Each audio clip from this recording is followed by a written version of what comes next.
ओम श्री गुरुभ्यो नमः। श्रीमद् भगवत गीता अध्याय 2 श्लोक 72।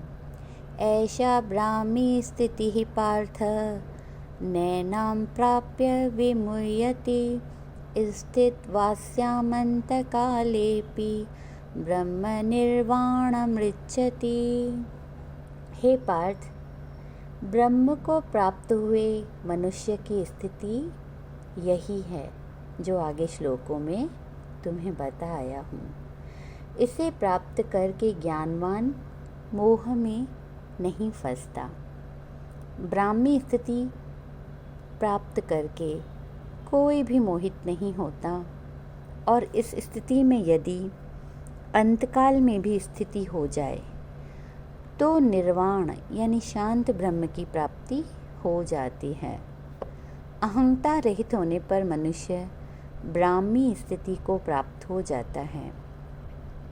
उसकी कोई अपनी स्वतंत्र स्थिति नहीं रहती। इस ब्राह्मी स्थिति की प्राप्ति एक बार और सदा के लिए होती है, कारण कि ब्रह्म में हमारी स्वतः स्वाभाविक स्थिति है, पर अहंकार के कारण इसका अनुभव नहीं होता। यदि मैं हूँ मिट जाए और है रह जाए, यही ब्राह्मी स्थिति है यानी सत्ता मात्र हमारा स्वरूप है। अतः मैंपन को मिटाना नहीं है, प्रत्युत उसे अपने में स्वीकार नहीं करना है।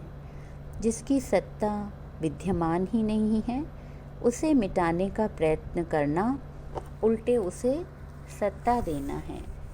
यह सिद्धांत है कि जो वस्तु मिलने और बिछुड़ने वाली तथा उत्पन्न और नष्ट होने वाली होती है, वह हमारी तथा हमारे लिए नहीं हो सकती। शरीर तो मिलने बिछुड़ने वाला तथा उत्पन्न नष्ट होने वाला है, पर स्वयं मिलने बिछुड़ने वाला उत्पन्न नष्ट होने वाला नहीं है।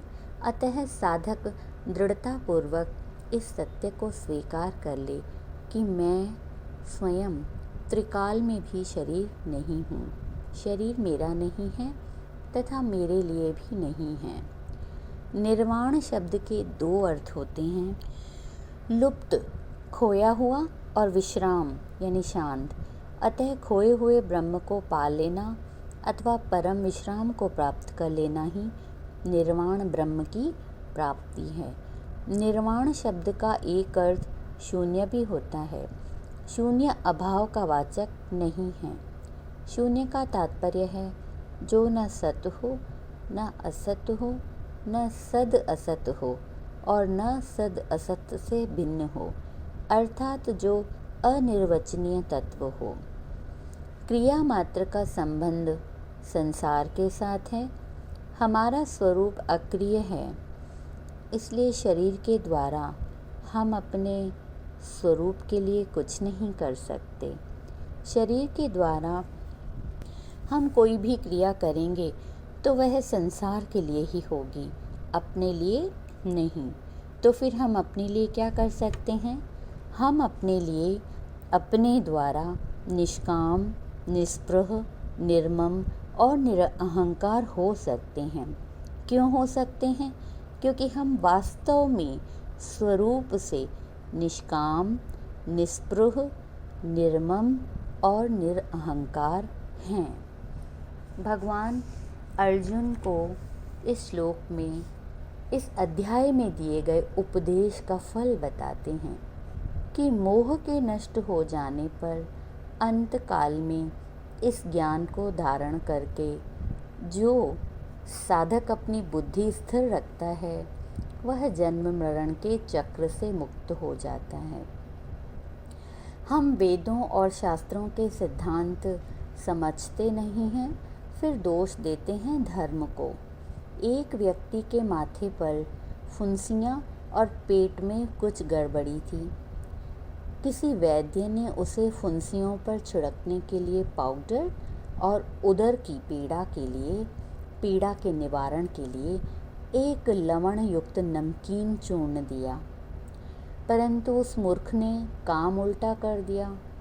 फुंसियों वाला पाउडर मुख में डालकर खा गया और नमक युक्त चूर्ण को लगा दिया फुंसियों पर छिड़कने। इधर फुंसियों में तीव्र जलन हुई, उधर पेट की पीड़ा बढ़ गई। वह लगा वैद्य को गालियाँ देने।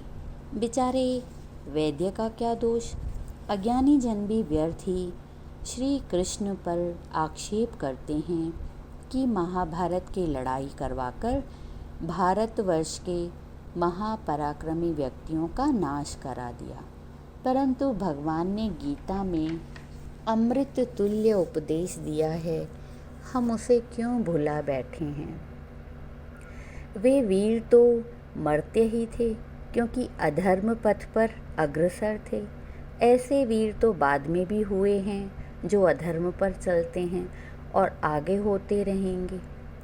हम यदि गीता के उपदेश अनुसार आचरण करें तो हम सबके सब पराक्रमी हो जाएंगे।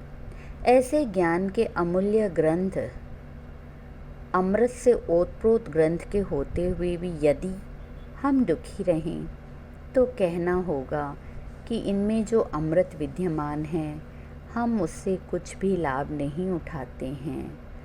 यानी पानी के निकट घर है तो भी मूर्ख लोग प्यासे रहकर मर जाते हैं। सुख सागर मियाँ के मत जाओ रे प्यासे, मत जाओ रे प्यासा प्यारे। ओम शांति शांति शांति।